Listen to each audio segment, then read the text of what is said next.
ಬೀದರ್ ನಗರಸಭೆ ಮಹಾನಗರ ಪಾಲಿಕೆ ಆಗಿರೋದು ಸಂತೋಷದ ವಿಷಯ.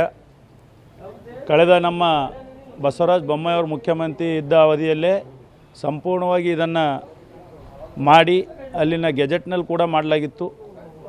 ಅದಕ್ಕೆ ನಾವು ಸ್ವಾಗತ ಮಾಡ್ತೀವಿ. ಆದರೆ ಎಲ್ಲೋ ಒಂದು ಕಡೆ ಇಬ್ಬರು ಮಂತ್ರಿಗಳು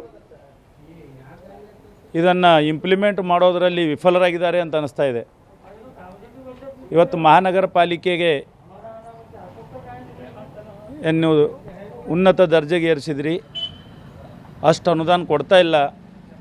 ಯಾವುದೇ ಅಭಿವೃದ್ಧಿ ಕಾಮಗಾರಿಗಳು ಬೀದರ್ ನಗರದಲ್ಲಿ ನಡೀತಾ ಇಲ್ಲ.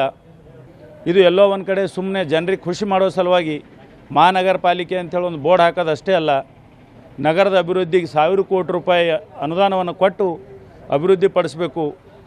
ಇಬ್ಬರೂ ಮಂತ್ರಿಗಳು ಇವತ್ತು ಪೌರಾಡಳಿತ ಸಚಿವರು ಇಲ್ಲೇ ಇದ್ದು, ಇನ್ನು ಮುಂದೆ ನನಗೆ ಅನಿಸ್ತದೆ ಪೌರಾಡಳಿತ ಸಚಿವರಿಗೆ ಈಗ ಬೀದರ್ ಮಹಾನಗರ ಪಾಲಿಕೆಗೆ ಸಂಬಂಧ ಇರಲ್ಲ. ಇವಾಗ ನಮ್ಮ ಮುಂದಿನ ಮಂತ್ರಿ ಯತ್ತಿ ಸುರೇಶ್ ಅವರು ಬರ್ತಾರೆ. ಅದಕ್ಕೆ ಅವರಿಗೂ ಕೂಡ ಮನವಿ ಮಾಡ್ತೇವೆ, ಬೀದರ್ ಮಹಾನಗರ ಪಾಲಿಕೆ ಆದಮೇಲೆ 1000 ಕೋಟಿ ಅನುದಾನ ಕೊಟ್ಟು ನಗರ ಅಭಿವೃದ್ಧಿ ಮಾಡಬೇಕು ಅಂತೇಳಿ ಅವ್ರಿಗೆ ಮನವಿ ಮಾಡ್ತೇವೆ.